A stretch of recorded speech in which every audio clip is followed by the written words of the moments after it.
Hey Innovators, Fancy here from Fancy's Hair Innovation. Welcome to my channel, Fancy La Femme. If you are new here, welcome to my channel where I share my life journey and hopes to inspire you to be an innovator. So without further ado, we're going to get into this video, and today we are talking about triggers. Okay, so guys, I just want to first say I've had such a great day today. It's been a very much so self-care Sunday. I know I'm more than likely not going to drop this on a Sunday and you're probably not going to watch this on a Sunday, but I think it's important to note that I'm drinking wine today. It's a blessed day.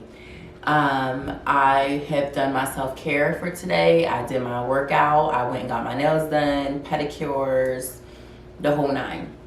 You know, did some chores, rearranged my apartment, and now I am talking to you guys. So again, today's video is going to be about triggers. I have my wine because I just feel like this topic is not an easy thing to discuss, and I think that if I have a little bit of help, it's going to help me open up a little bit more. So cheers, guys, and let's get into the video. But first, let me take a sip.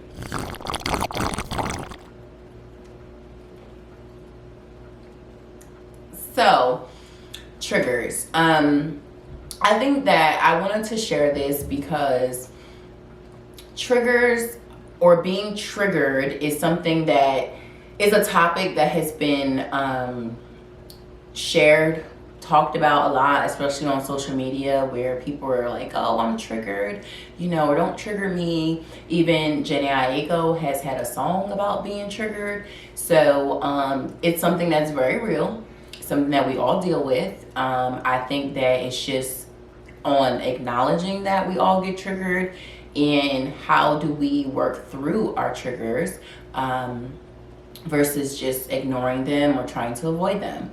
So the first thing I wanted to talk about is what are triggers? Like, what are actual triggers? And the simplest way that I can define what does it mean to be triggered, or what a trigger is basically when you are able to feel or acknowledge that your emotional state is affected. And, you know, your emotional state is affected due to a past or an original traumatic experience that revisits you today, because something may have occurred and it's causing your emotional state to be altered. Or affected is a good word to use. And most of the time, that feeling that you're getting is from something that happened in the past. So that's basically what it means to be triggered, or what a trigger is, and how it basically shows up in your everyday life. So when you think about triggers and, you know, when you're altered, the point of this video is pretty much to share with you on how I have been able to work through my triggers, and pretty much learn to be less reactive and more proactive, right? And also just switching gears on how I deal with emotional when I'm thrown off emotionally. Like, that's just the best way for me to put it.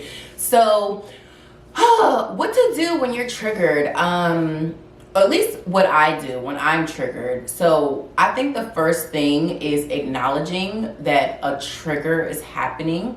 And I will say, just to give you guys a little bit of background, being able to acknowledge that I was in fact being triggered was a major step, because the old me used to be very reactive. When I felt triggered, I lashed out and I reacted on that trigger. Now I am in a more conscious state. I think that's that's the right word to use. I'm at a more conscious state. I am very much more objective in my approaches to things. I'm a lot more calmer, and my patience has grown as I get older. So for me, I think that was like the first step, is to first of all acknowledge when I'm being triggered and not react. I'll give you guys a great example. Sorry, I'm putting my wine down, but I'll give you guys a great example. I will say, sometimes I used to feel triggered at work, where for those that don't know, I do work in human resources. I've been doing that for a few years now. But when I first started off in corporate America, I was triggered by the sense of my colleagues not believing that I was capable and equipped to do my job based off of my age, because I was young getting into my career, and I was pretty advanced,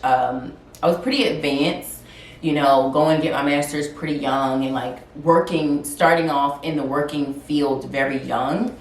So it was hard for my colleagues to believe that I would be at a certain level at the age that I was at, right? So for me, I used to be triggered when I used to feel like, or even if someone made a comment, or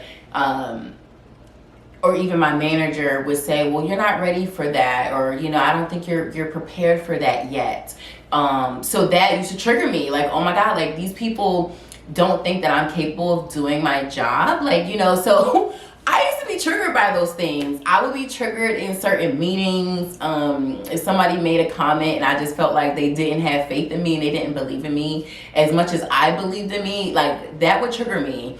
Not only age, but also socioeconomical status used to affect me, because I came from such a humble beginning and a background where my father had only graduated high school. My mom, she didn't graduate high school. So I was the first in my family to actually go to college. So there were things that, for lack of better terms, I was starting off with little to no preparation, right? I had no preparation when it came to corporate America. So I was just out here figuring things out on my own, and for me to be able to do that, I did a pretty good job at it, right? But there were times where I just got triggered when maybe I just didn't understand something, or something just didn't come as easy to me, because I had no preparation. I didn't have parents to help me with interviewing. I didn't have parents that helped me with negotiation of salaries, or anything like that, nepotism. So yeah, I was not accustomed to that. So there were moments in the workplace where I would be triggered, and now where I am now in my life and in my career, it's just, I don't know what it is, guys, but once you start to dig deep and do some historical research within yourself, your own body, your own history, also maybe some family history, you really start to become very, very conscious. Like, that's all I can say, is that you just really become conscious of when you feel these moments coming on, right? And how you can react to them.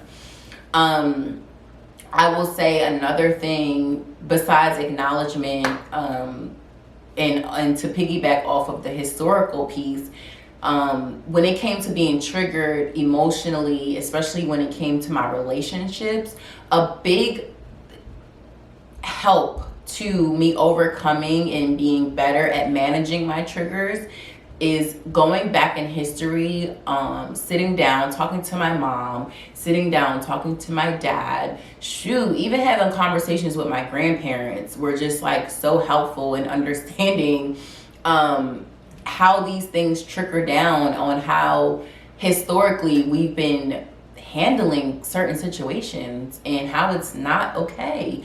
I will say, as a millennial, we are the generation that is breaking these generational curses, and triggers triggers play a very heavy factor in that. So I will say one is definitely acknowledgement. When you can feel it in your body that something's just not right, and you are revisiting some type of past trauma and it's resurfacing now, or you're having some type of flashback, you like just taking a moment to just pause. Second, going back in history and acknowledging, interviewing some family members that may also help. Sometimes, going back and checking in with certain people that you used to date and asking them, about different situations that you guys may have went through together and how you reacted, and just learning from that. And then also, I would say, like, when I'm dealing with a trigger and it's like happening, for me, I take a second because I'm at the point now where I can acknowledge it and I can look at things from an objective view. So when I feel a trigger is happening, I really take a step back, guys. And some people think like, oh, she's just being detached or aloof, but it's really, really important sometimes to take a step back, breathe. I literally breathe, take some moments to just breathe in and out, and then I acknowledge, like I start to process what's happening, right? Like, okay, I'm feeling triggered.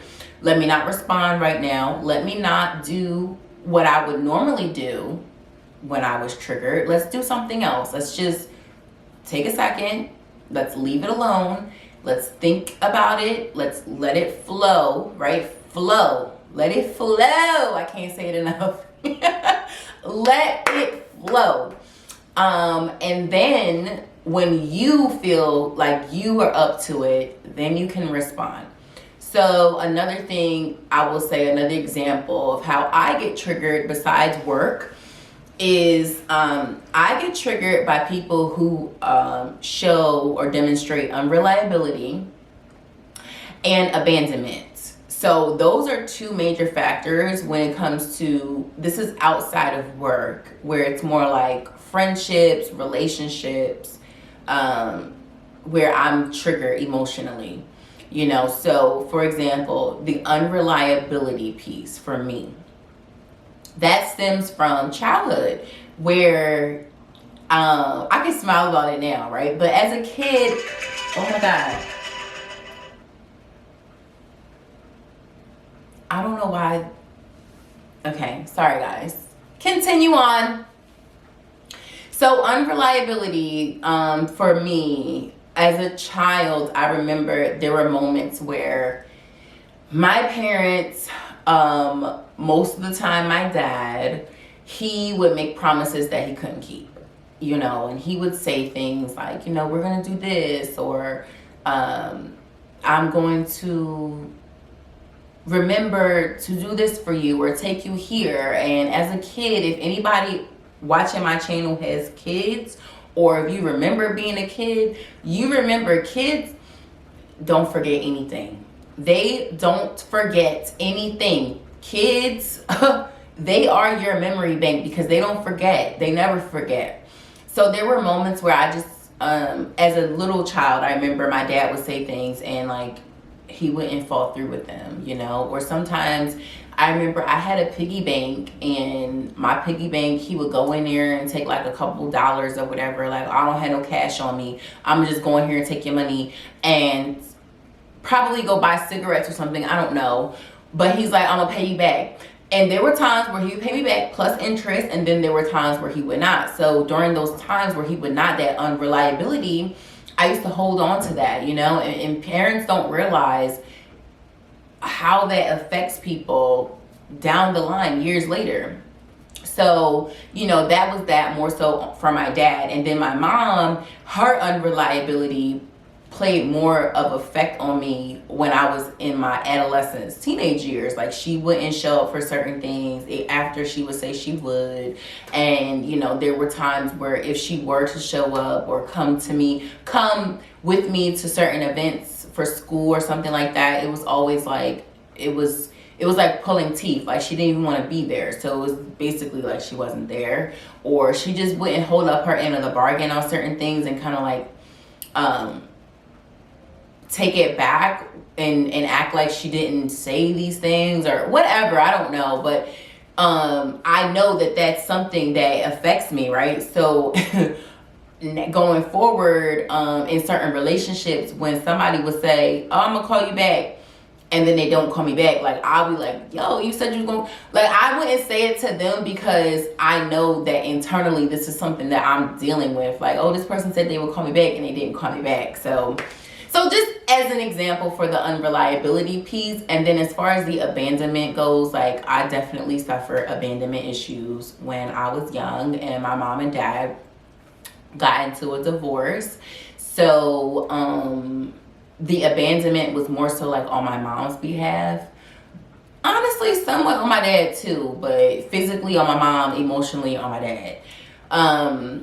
And being able to acknowledge that and like go back in history and really figure out where that stemmed from allowed me to kind of work through it now as an adult. And I will say like my abandonment as an adult triggers or resurfaces when somebody is kind of like showing me that they're like not being very present and active. So instead of me being the clingy type and like wanting to reach out and be like, oh my God, like why isn't this person talking to me, or why haven't I seen them in a while, I do the opposite, which is the detachment style, where it's more like cutoff game is super strong, sometimes a little too strong, you know, where I don't give people a chance and I'm just like, done, you're done. I don't want to talk. I don't want to text. Goodbye. And I realize that when I start to get like that, it's like, you know what, just take a second. Now I'm learning to, you know, don't be so impulsive, even though if any of you guys are into astrology, I am an Aries moon. So naturally, as an Aries, we can be impulsive, you know, we are fiery, and it's in my moon, so it's like 10 times more. But now I'm realizing that you don't have to be so detached, you know, it's okay to do a little bit more sometimes and reach out to people and give people the benefit of the doubt. So that's one thing that I've learned. And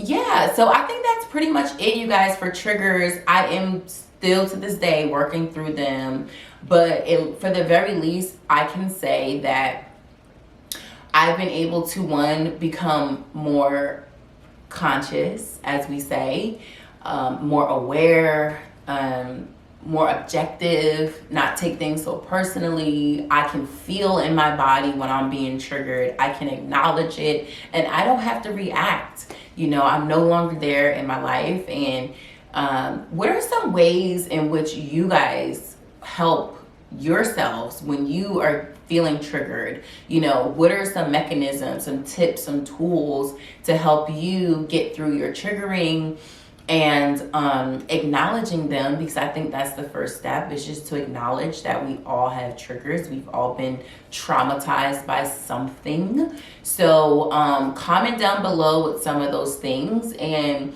I feel like most of my triggering that I've spoke about in this video was more of emotional, actual feeling. But I do know that there are people who have been traumatized or can have triggers based off of sight, sound, even taste.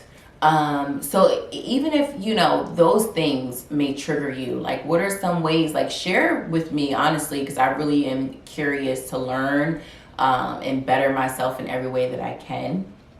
But I do want to thank you guys for your time today. And if you haven't yet, and if you're new here, don't forget to subscribe to my channel. Comment down below with some of your ways in which you work through your triggers. And don't forget to like this video so it can get in the hands of the right people. I want to continue to inspire people to live life as an innovator, meaning transparently and genuinely and as honest as possible, guys. I mean, that's what I'm here to do. I'm here to share my journey to inspire you. So thanks again for tuning in, and cheers to the next video.